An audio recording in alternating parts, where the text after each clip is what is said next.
Малшы және дегелек.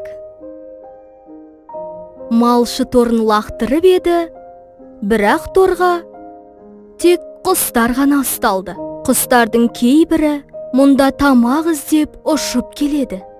Бірақ торда дегелектің аяғы сынған еді. Ол малшыдан сұрай: «Өтінемін, өмірімді сақташы. Мен жай дегелек емеспін. Мен қасиетті дегелекпін. Мен мінезі жақсы құспын. Маған қарашы. Мен өте адалмын. Мен ата-аналарға адал еңбек ететін құспын. Қанаттарымды қарашы. Олар жай қанат емес», деді дегелек. Малшы күле жауап беріп: «Ха-ха-ха, бәлкім сенің сөзіңде ақиқат бар шығар.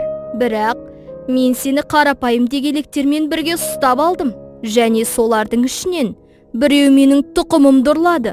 Сен де басқа құстармен бірге өлуің керек», депті малшы. Осыдан шығатын сабақ: жаман ортадағы достардан аулақ болуымыз керек.